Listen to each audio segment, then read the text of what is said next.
What's going on, my recappers? Thank you for being with us here today on Cinema Recap. So today we're going to jump into the war movie 1917. Spoilers ahead.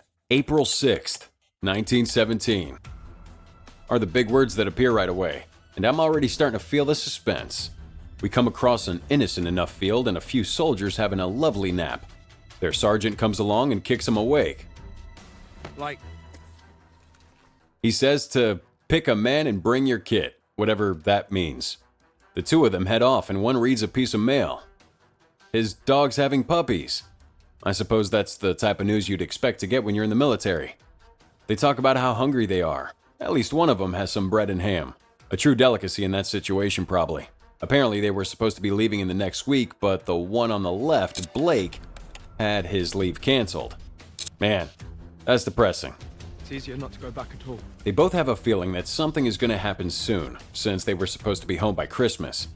We find Blake and Schofield being escorted to speak with their general. Must be a big deal. The general tells them that there's a battalion. That includes Blake's brother, which is being led by Colonel Mackenzie.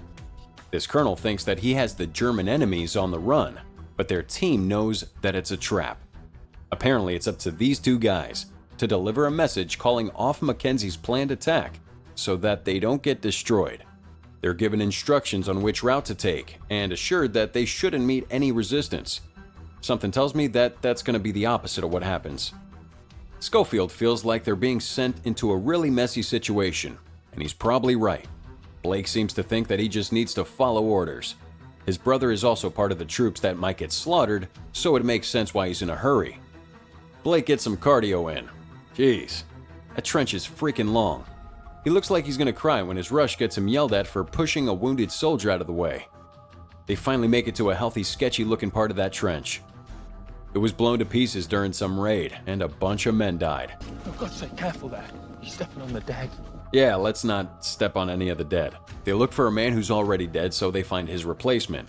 A bitter but realistic dude named Lieutenant Leslie. He tells Blake exactly what Schofield has already said, which is that it's a trap. Leslie gives him as much advice as he can. Watch out for this and watch out for that. Oh, and Kilgore, get them a flare. The flares are a hot commodity, so Leslie would appreciate it if they toss it back to them if they start getting shot at right away. Schofield makes that first daring head peek over the trench wall. Phew! They survive that first few seconds, which sounds like a lot more time than Leslie assumed they'd make it. They pass dead horses and enter the barbed wire nightmare. Schofield stupidly cuts his hand on some wire. Hope that doesn't get infected. Look for cover. Yeah, is that really gonna help you guys that much? Ugh, especially when your only cover's a hole with some bodies in it. Ah, no. Yeah, he's gonna get an infection for sure now. The two are trudging through more despair and gloom like Sam and Frodo heading to Mordor. It's not looking great. You better hide. They come up to a gap in the wire. Only they have to circle around a big pit of water, mud, and more dead bodies. They make it up and finally get a glimpse of the German front line. And they really aren't there. Schofield patches up his hand and they move through the trench. Blake finds a bucket with hot embers, meaning that they can't be far. They find a door that leads into some empty, creepy sleeping quarters with some really big rats. Even the rats are bigger than ours. The two find some canned food, but realize a little too late that they just came across a tripwire. Thankfully, they haven't triggered it yet. Stupid rat. Definitely working for the Germans. Schofield is buried under the rubble, but Blake pulls him out. Stand up! Stand up! Definitely thought he was a dead man. They move through the tunnel since it's gonna collapse. Blake barely gets him out of there before it caves in. Now Schofield's pissed at Blake for choosing him to go on this mission with him. Who can blame him? He almost died a second ago. Blake feels bad, but in his defense, he doesn't know what they were being asked to do. Blake starts telling his friends some story about another soldier named Wilco, who lost his ear somehow during the war. He tells everyone that it was in a battle, but really he just smeared some nice-smelling stuff from his girlfriend on his head and a rat bit his ear off. It's one hungry rat. The men come up on an empty field, some planes flying off. As they cross it, Schofield and Blake talk about medals and honor. Blake would like a medal to show his bravery and heroics, and Schofield used to have one, but he gave it away for a bottle of wine. Seems a little strange, but yep, if you're thirsty in the middle of the war, why not? When they find a small abandoned homestead, they see that the cherry trees had been cut down recently. Blake is some kind of cherry savant or something and seems to know an awful lot about them. He said that his mom had an orchard back home. Cherries. Montmorency's, sweet ones, sour ones. Mum's got an orchard back home. Blake and Schofield approached the house. Seems pretty abandoned, even with the dead dog outside. Rest in peace, pup. Ugh, and a creepy doll. Schofield starts to get the creeps too, and seems to think that there's something nefarious.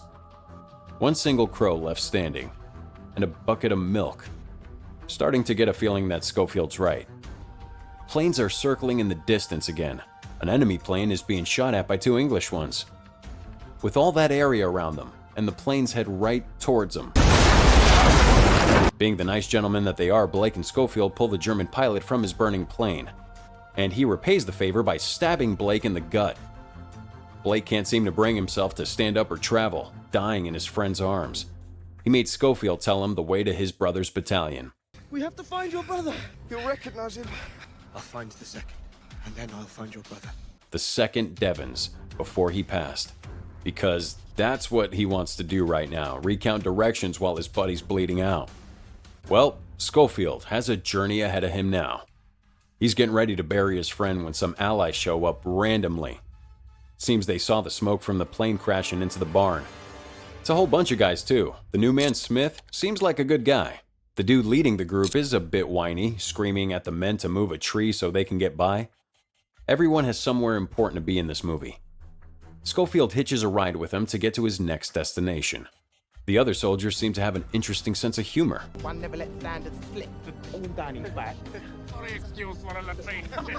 And of course, because they're in the middle of a war, their truck has to get stuck in the mud. Seems like a bad time to be vulnerable. Schofield bosses everyone out of the truck and they finally push it out together. The soldiers finally start asking him what his mission is. Because it must have not been important before. He tells them what he's there to do, and they all seem surprised and doubtful. But only one guy's morbid enough to say it. Why did I send you on your own? There were two of us. You'll never make it. Yes, I will. God, dude. Just can't give the man some positivity? After more woes of war talk, they finally make it to a fallen bridge. That means it's Schofield's stop to get out. Smith warns him before he leaves that some men, possibly men like Mackenzie, just enjoy the fight. Schofield continues on his solo mission through a hella eerie and abandoned town. It looks like it had several bombs dropped on it because it very likely did. Ooh, fun balancing game. Yeah, I'd avoid having waterlogged boots as much as possible too. Just when he was thinking he was alone, Schofield's getting shot at by someone, somewhere. He's not in a good position. It looks like the guy has the high ground, as Obi-Wan would put it. He takes a few shots, and the shooting from the enemy seems to stop. Schofield decides to go into the house instead of just leaving like an idiot. Well, that seems bad. Schofield wakes up to some water dripping on his face. He somehow survived a shot to the head. Or was that from when he fell? The man's luck's impressive. First he survived the rock fall, and now he takes a blow to the head, still alive. Definitely should play the lottery. Well, it's dark now, so it must have been a while. Whatever schedule he was sticking to before is probably screwed. He looks outside to see some orange glowing arches in the distance. He's probably thinking he's dead or something. Flares are flying around like fireworks and he's lost his helmet. And he's getting shot at again. Probably not a good time to be missing a helmet, especially after what happened earlier. Schofield's watching the light show, trying to avoid being shot at. He keeps moving, following the crazy glowing fire. He seems to be almost entranced when a man emerges from the smoke. Is it a friend? Is it a foe? Oh, it's a foe. Definitely foe. Run, Sco! He manages to dodge some more bullets and runs into some area of safety. He finds that it's inhabited by a French woman. He's finally at the town he needed to reach before he got to the final home stretch. The woman is kind and sees that he needs a little help. But Schofield is quick to see that she needs help too. She has a baby, and it's not even hers. She found her after the town was destroyed without the mother, so she took her in. He immediately gives her all his food and rations, even giving her milk that he had gotten from the farm before. If there is one good thing that comes from this, it's at least he got to recite that cute little poem for the baby.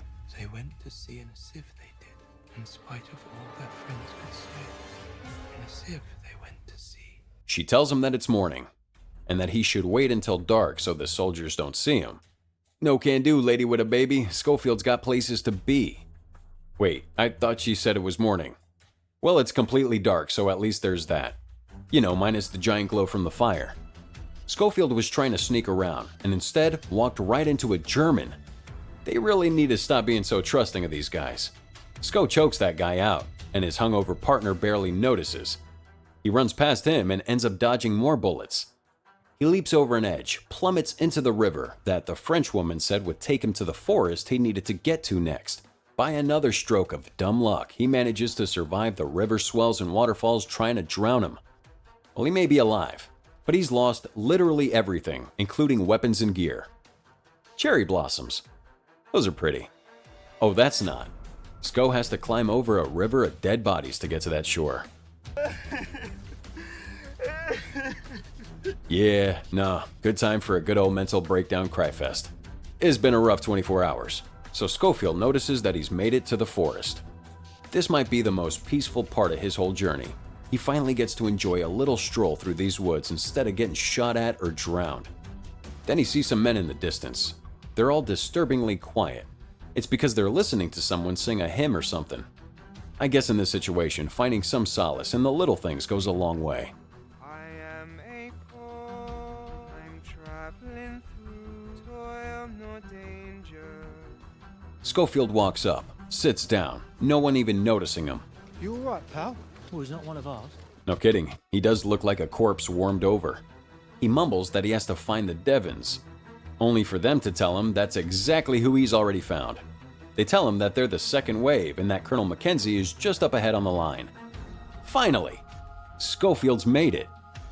Now, if he can only make a point to Mackenzie, we'll see how stubborn this guy is.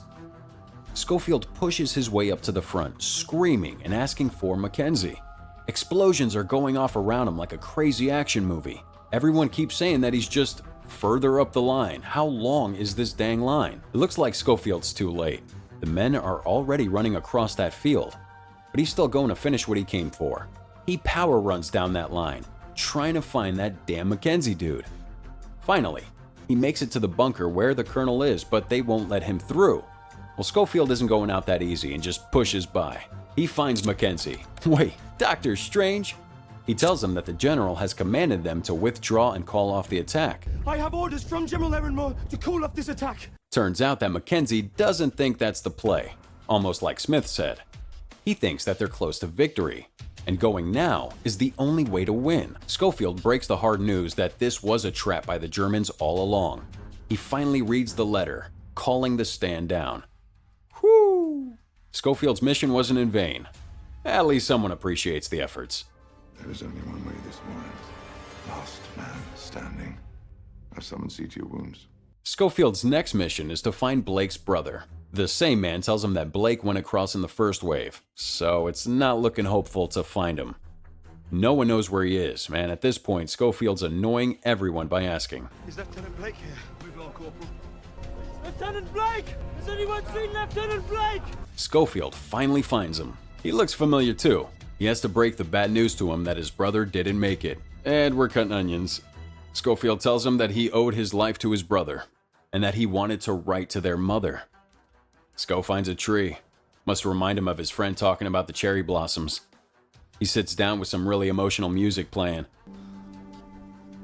Takes out the pictures of his family. Maybe he will finally get to go back home, with or without that medal. At least he's still alive. And that wraps it up, guys, for our recap on 1917. It was produced by DreamWorks Pictures. So, do you remember the name of the French city that Schofield met the woman and baby in? Did we even say it? Who knows?